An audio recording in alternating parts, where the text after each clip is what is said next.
Hi, my name is Jordan Weber. I'm a marketing manager here at Sagiss. Today we're going to talk about the top 5 malware threats you need to be aware of and keep your eye out in 2019.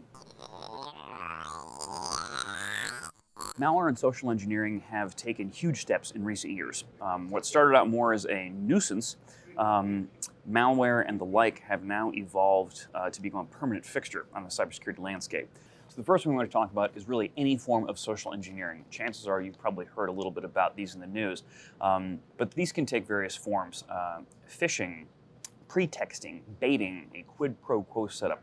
These are all different ways in which hackers, malicious actors are attempting to pretend to be legitimate people and manipulate you into giving up secure information, giving up access to computer network, access to your personal files, personal accounts, banking information, what have you. So we're going to go through a few examples of actually what those look like.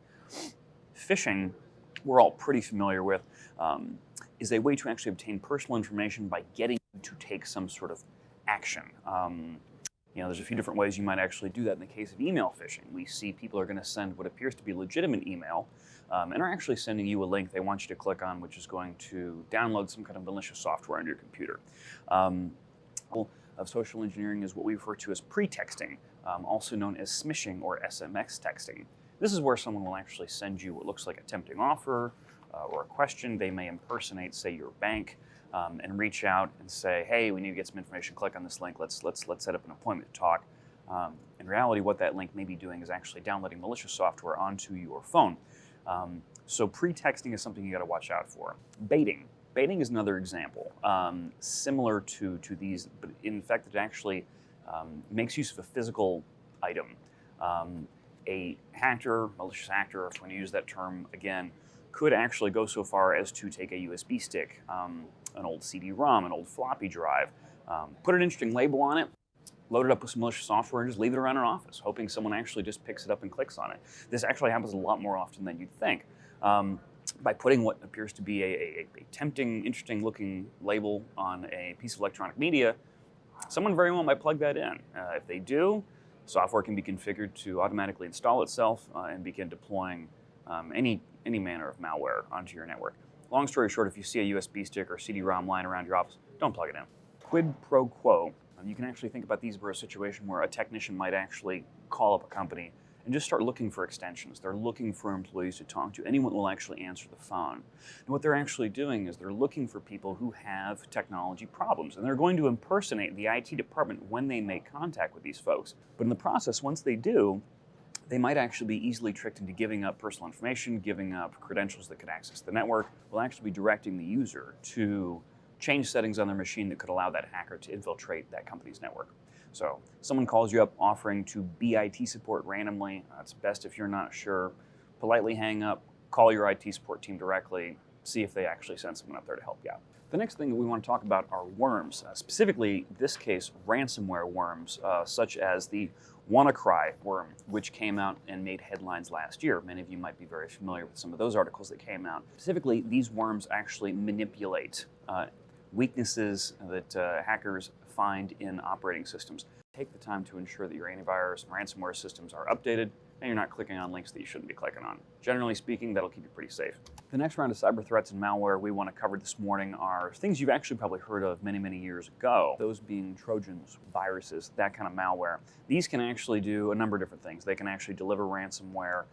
These threats happen to rely most often on weaknesses that hackers find in various digital platforms, software packages, operating systems. Close those backdoors off by downloading your updates, your patches, what have you, and you will not be nearly as vulnerable, susceptible to, say, a ransomware attack from, say, a Trojan or virus.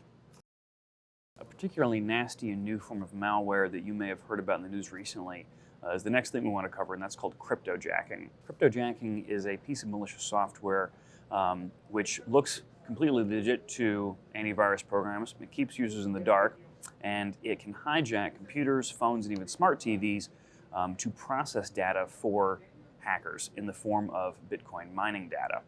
What the hacker is trying to do is to take advantage of the unused resources in your computer system, the excess capacity in your processors that isn't being used, redirecting that to process his own data to find and mine Bitcoins and make cryptocurrency progress, after which it sends the data back to him And he keeps going with the user really not being any the wiser. Best thing you can do in this case is really some of the same precautions you take against other pieces of malware. Make sure your systems are updated. Don't click on links that you probably shouldn't. If something looks suspicious, leave it alone. The final thing we want to cover in today's video is actually the concept of malvertising, also known as malspam. And we want to bring this up for a couple of reasons. Number one, it is typically the roots of most all virus attacks, and is the initial vector, I guess another way of putting it, through which most viruses are initially transmitted into a user's computer, company's network, what have you. These are things, very, very simple things we see all the time.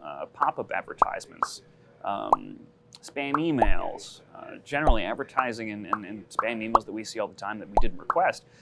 Don't click on those. A lot of times they will contain malicious code that is going to act as a gateway to install other pieces of malware on your PC, your machine, your server, your network, what have you. Again, something pops up on the internet you didn't ask to take a look at, it looks a little suspicious, don't click on it. That about wraps it up for our list this week. Again, this has been the top 5 malware threats that we want you to keep an eye out for in 2019.